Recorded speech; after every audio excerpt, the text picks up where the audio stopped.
them talk if they want to.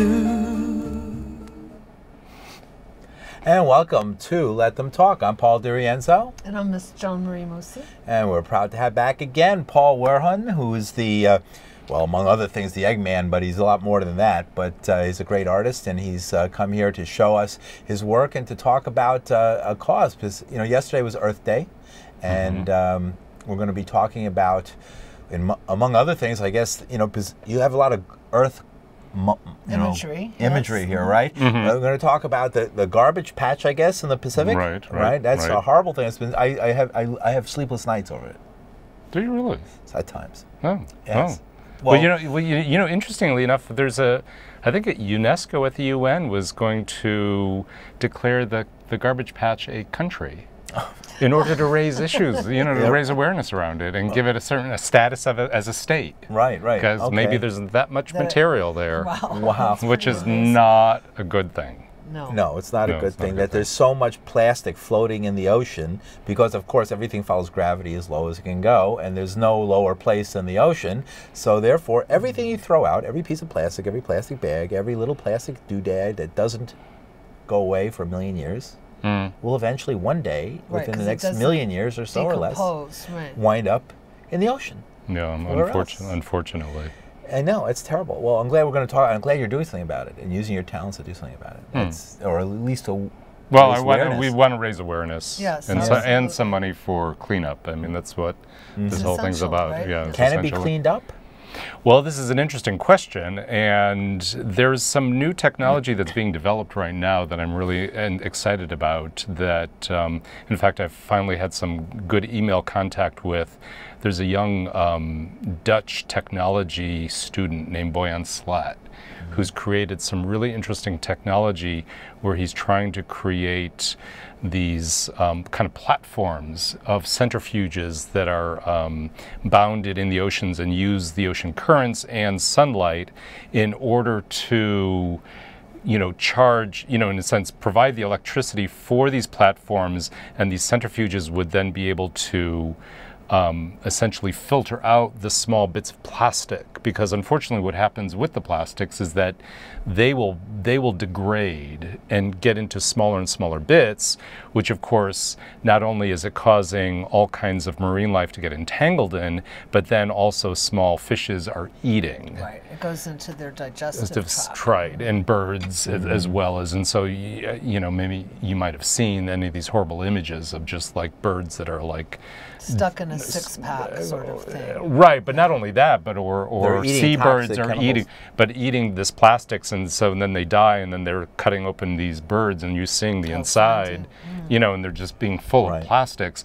You know, of course, there's some real dangers for us because what happens with plastics pollutions, as we've come to know, is that they will raise estrogen levels in, you know, marine life, whether it's reptilian or fish life. And if that gets up into the food chain, you know, now you're eating it too. Now we're eating it. And so there's some real, you know, definite potential for some real problems with human reproduction, you know, long term, possibly. Now, Paul, let's talk a little bit about you and your work as an artist, and then we'll see how this all comes together. Okay. Because you have a background as an artist, but a political artist too. You did an amazing skull project at St. Mark's Place, an absolutely beautiful, stunning work that, so you have a history of political work. Right. But you also have a history of doing eggs. Right. This is sort of your claim to fame. Right. I grew up in a Ukrainian family, and I learned from my mom the traditional art of what we call pisanki, which is the traditional art of Ukrainian Easter eggs. Involving hot wax, by the way. Right, hot wax. Because I took a class. Right. Right, wax and dye. I wasn't as good as Paul by a long shot. Right. And what you see below us right here is an example of some of it. Right, now mind you, of course, what I brought here are not really traditional eggs in the Ukrainian style. Because even though you were trained in this, you really spun out into your own work. By the way, stop there for a second. That's an interesting one, the globe. Right. Gorgeous. Right, so what I'm doing with this particular piece is using the dye that normally is used in a batik process and using it as a watercolor medium. Now, in this particular egg, the land areas are then waxed before the egg is then set in a blue dye bath. And then, of course, the wax is removed.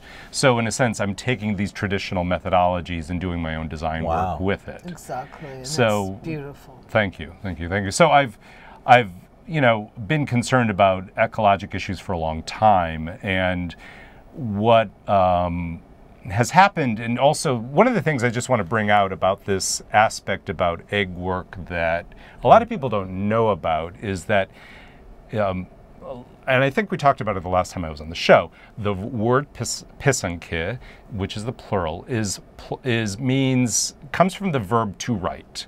Okay, so when we say in Ukrainian, I'm making these eggs, you would say, yeah, pishu pisanke, which means I am writing these eggs, which is all about taking the power of the egg, and it's not only its symbologic value, but traditionally you would be using a fertile egg, so you're talking about the life of the egg and the power of that life. And then what you're doing is you are writing your intention for how you would use that power. And the reason I bring that up is because this background in doing that kind of work has informed my work ever since. So I just want people to know that the use of intentionally using eggs, not only for their symbologic value for representing new life, but also obviously for the beauty of the shell and also what eggshells can do. So what you're seeing here is the use of eggshell mounted on wood. So this is recycling literally eggshells out of my kitchen. And after you have your eggs in the morning, right, toss those in a... And I keep the shells. I was going to ask how much breakage you have in general, though. Well, not too much, but I have had eggs come back. Eggshells do break. We can't get away from that. But this is kind of a deconstruction of the whole decorating an egg, decorating an egg and flattening it. Right. Into sort of a mosaic type of Well, thing, it's not really mosaic, because what I'm doing here is I'm laying down the shell first and then painting it. Oh, I see. Okay, so that's the technique. That's the technique on this particular piece, and I've brought others that are similar. And one of the things, I'm not sure if it shows up on camera, maybe if I put up this larger piece, one of the things that's interesting on this larger piece is that what you're seeing in the land area, especially here, is that you're looking at the outer part of brown eggshells. And then the water area here is actually the reverse, so you're seeing the inside of the shell. I so see. I'm differentiating even the way I'm laying down the shell on the board, and so there's a textural difference. And also the thing that I've come to realize is that the inner part of the shell actually takes dye more deeply than the outer part of the shell in this process, which has been an interesting phenomenon. And part of it could be that I'm leaving, in order to put this shell down, I have to remove that inner lining that's inside the shell. Oh, sure. But, I'm leaving it on, so this inner lining, that papery, it's essentially what would be the placenta for the shell, the membrane of the egg, takes dye very deeply, so I'm able to wash with dyes over and over to get tonalities in order to show you topography of the ocean floor, not only just topography of the land area of the. Did you follow that, Matt? The famous photograph of the Earth. This looks like the same photograph of the high definition that was taken with 10,000 pictures. It's on the internet. No, it's not. Well, I'm just looking at standard atlases, quite honestly. Okay, great. All right. Yeah, one of the things, But one of the things I'm really enjoying in doing this particular process is that I'm getting into some real detail. Like when you see this little egg down there, I can't get the level of detail that you can get on here. And then even with these larger boards, what I did is I did a whole series where I divided up the egg into separate boards. And so I'm getting a level of detail of topography that I really like. But this is also because even as a kid, I was geeking out on maps. Sure, you love I've always been, they're amazing. I've always been geeking. Like for instance, you have to meet Gilbert, who's doing a whole painted map series that's gorgeous. Oh, really? Yeah, interesting. Meeting of the map makers. So, here's for instance, a lot of people don't really know what Antarctica looks like. Right. you know, and this is actually just eggshell laid down. It's all the inner part of the shell, and again, I'm laying down the shell first, and then I'm painting it, and then I'm lacquering the piece when I'm done. You can see the swirl in it, right? And here's the outer part of Antarctica that goes out in the ocean. And right. The part that's going to fall off because of global warming and flooding all the islands. I know. It's being Earth Day, I bring up these things, you know. It's problematic. It's problematic, yes. Unfortunate. So now bring us around to the project that you're working on now, because it's such a fascinating idea. It is another big political artwork piece that you're going to do. Yeah. Let me step back to, strangely enough, to 2009. In 2009, in November, I woke up to a dream one day. Now, mind you, the summer before, I had been in Ukraine with my mother, visiting, you know, kind of touring about, and also visiting distant relations that we had in Ukraine. And when we were there, we saw this interesting show of a contemporary form of iconography in Ukraine. That was in this early summer. This was in June when we were there. And that fall, I woke up from a dream in which I saw this stereotypic icon of the Mother of God. And what happened, and this is an image that got created out of this dream vision that I had. Now, in the original icon, now she's called Our Lady of the Sign, and her hands are out in what we call the orans, or the praying position. Now, in the original icon, in this circular area, you would usually see an image of Jesus. The difference that happened in the dream was that the earth was there. And that was a pretty profound change if you think theologically about, you know, issues around who do we worship and what do we worship. You know, so here was putting the earth into the place where Jesus was. So, you know, I'm sure that some people who come out of the, you know, the Byzantine and Orthodox tradition that I come out of, when they look at this, may look at me and say, boy, this is really heterodox. It's not Orthodox. Right, the opposite of Orthodox. It's not correct. But when I woke up from the dream with this vision, there was this clear message that happened, which was clean up the plastics out of the ocean's gyres. Oh, wow. So specific. It was very specific, and it could have been because maybe it was around that time that I started learning about the, you know, the plastic patch in the Pacific, you know, Ocean, in the North Pacific Gyre. Now, mind you, of course, every ocean gyre, which is the center part of every ocean, and every ocean has a circular current. You know, the plastics basically collect there just because of the nature of, you know, the spiral. The swirling brings it in. It's this, you know, of any. Isn't that interesting? Yeah, it's just the, you know, what happens with any. Like the physics of the physics of the ocean. Yeah, the peeps. It was discovered by peeps. You know, the little Easter chicks? Oh, yeah. There were plastic ones on a ship that sank in a storm, and like 1 million of them were released into the ocean. And scientists actually followed the peeps around the world and discovered the Cabbage Patch. That's kind of funny. And they actually gave money for people who would return, who found peeps to return. Oh, to tell them where they found it. Right. Oh, wow. Yes, and they were able to track, and then they mapped it out by using peeps. Isn't that interesting? Another use for peeps. Another. Well, that makes it make even more sense, though, to do eggs, right? The amazing peep. That's what I thought. I hate when Joni first mentioned this. I didn't know the details, and I was thinking, "Wow, is he going to release eggs to track the gyre?" Or something? No. He's going to make eggs. Right, he's going to make eggs. Right. So, so this happened, and what happened is, I produced this card. I produced a sticker. You know, and on the card is this directive, clean out the plastics from the ocean's gyres, but also on the card was a manifesto that I first saw in 1990 in San Francisco going into the club The Box. There was this very strong ecologic manifesto it was a Xerox of torn letters that says, "It's unbelievable. Our environment is being used as a toilet. The peoples of the world are enslaved for profit. Mass what's it? Blind consumption is motivating the mass genocide of all people, of all creatures of the world. Addiction is the new religion. Think. And I looked at that going into the bar, and I literally tore it off the door. You're like, I have to have that. I have to have this, really. Right. And this was 1990, and that was also the year that, you know, it was around the time when I came out as an artist to myself. And so it was a very fundamental time. And, you know, it was kind of like this funny story where I had it up in my studio, and a really close friend of mine stole it out of my studio, and then I found it in his studio, get it back. and I got it back, you know, but it stayed with me, okay?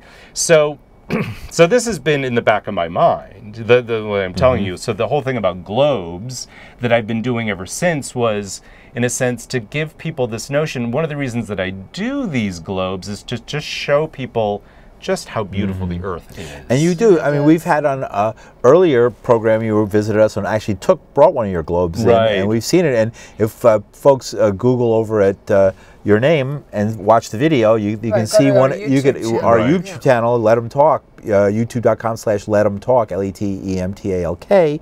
Type in Paul Wirhun, WIRHUN, and you will be able to see the previous program we did, where you'll see one of these incredible globes made out of eggshells that you did so painstakingly done. So Right. Yeah, that was a fun piece, because what I did with that one was I took one of those school globes, I ripped off the political map, and crusted it with egg, and then painted a topographical map. So it was almost like you have some more things here too, right? Right. So I have other pieces of eggshell on board. Right. So you know, again, beautiful. This is wave imagery. You know, again, this comes out of my love for Hokusai and Japanese waves, and you know, so there's a couple. Hokusai, the great Japanese artist who does those incredible drawings of the waves, and those great the prints. mountains, and so these are other pieces. So again, this is eggshell on board that's dyed and then bleach painted. So this is other work that I'm doing. Painted with bleach over it in order to lighten up the colors. Okay. Right, exactly. So this whole board was dyed blue first. You know, while we're discussing this whole process that you went through to come to this new project that you're involved with, I sort of wanted to discuss the idea of an artist as visionary. And how it's sort of a necessary part of it. And isn't it interesting as you talk about the different elements that are sort of coming together now and how they come from different points in your life? Right, and who would have known that it would culminate this way? Right. It was, so it's sort of the trust an artist has to have in their own visionary nature, too, in a way. Right, and I wouldn't have known back in 1990 that manifesto would have stayed with me so completely and so affected me, so that, you know, it would become a part of this. Right, it would become a part of this. So let's fast forward then to this past fall. So I realize we're kind of cutting back and forth. This is not a linear discussion. No, let's jump around. That's fine. No, not at all. We just went back a couple of years, so you can come right. Bring us forward. So so I published these postcards and this card, and I've been giving them out to friends and people I know, and I've been, in the last couple of years, I spent a lot of time mostly on the West Coast. I thought by now I'd actually be settled in San Francisco, and then this past fall, I kind of realized that I didn't really like it there as much as I liked. I had this thought, well, let me come back to New York. Let me come back to New York. What's it about New York? Well, it's probably the people here. It's also maybe just dear old friends. It could be that, growing up in Connecticut, having lived, like home. It's, maybe it was just, at this later stage in my life, being over 50, that I'm thinking, like, do I really even want to deal with the strange climate change, even though people would laugh at me because they think, California, the weather's so beautiful, as it were. But it's freezing in San Francisco. In the summer. Right. We've been having a San Francisco summer all week, Yeah, that's true. That's true. But so I was back, and I was staying at my mom's in October, and what ended up happening on Halloween was pretty profound, weirdly enough, because it was right around that time where I realized this shift that I wanted to come back to New York. And so I was a bit like, oh, what is this? Like, I was like, oh my God, I don't know. Well, weirdly enough, my mother lives across the street. My mother lives in Norwich, Connecticut. And Norwich, Connecticut is an interesting little town, partially because across the street from her is this is the royal burial ground for the local Mohegans. Oh, wow. Okay. It used to be on that plot of land. It used to be actually the local Masonic Lodge. Okay. And they were excavating there several years ago, and they discovered that it was actually this burial ground. I'm not surprised. The Masons are pretty old too, so. Right, and it was this beautiful, Beaux-Art old Masonic Lodge, and I think, because in the next towns over are where those big casinos are, and I think maybe the Indians either bought it or maybe the Masons deeded it to the to the Indians. So anyway, so they have this beautiful memorial there, and one of the things that's happened in my trajectory, talking about visionaries, is that over my last few years, I've been more attending what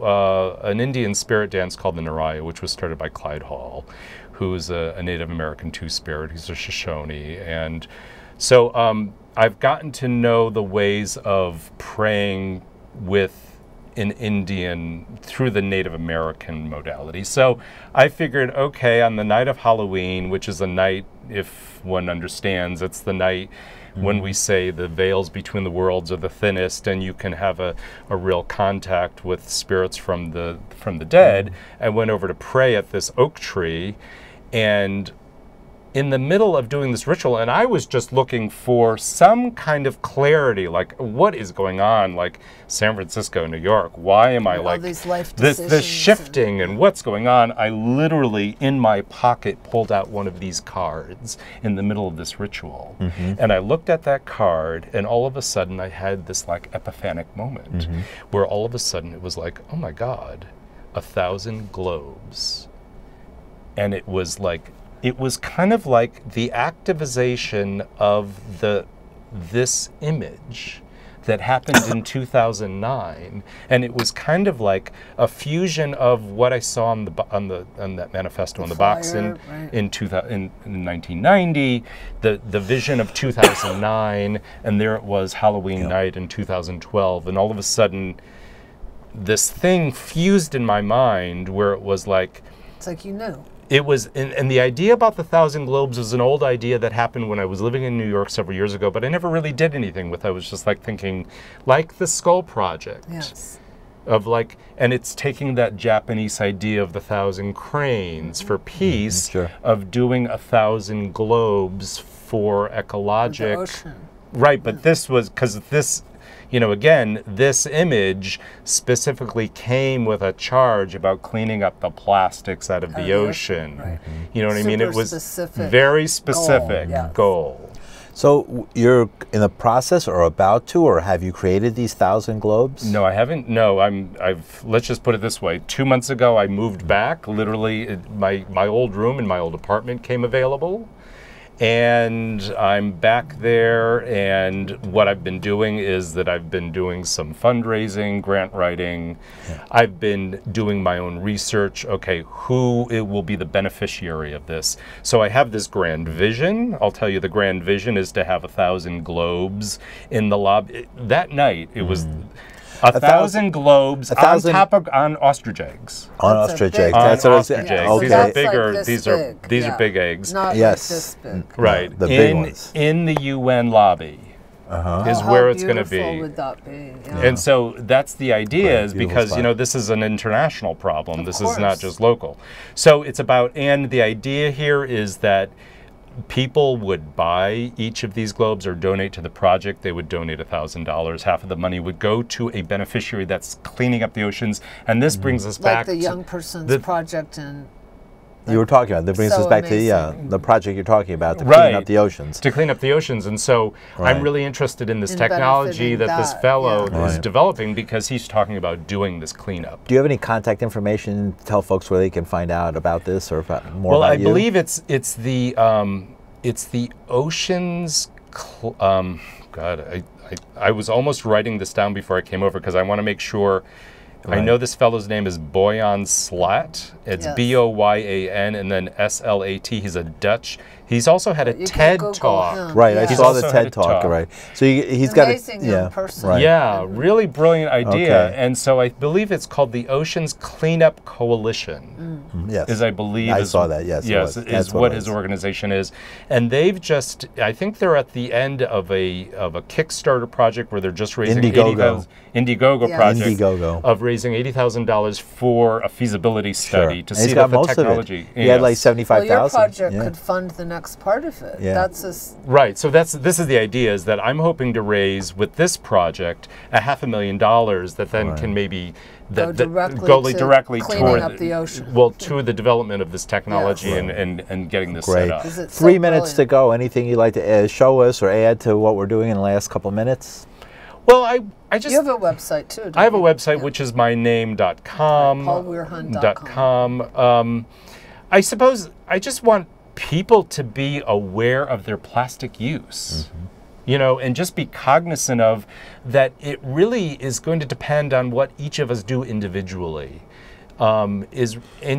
Is really kind of what's paramount in any of this ecologic issue, but we should rethink how we use plastics and whether or not we need to use as much plastics as we have been using.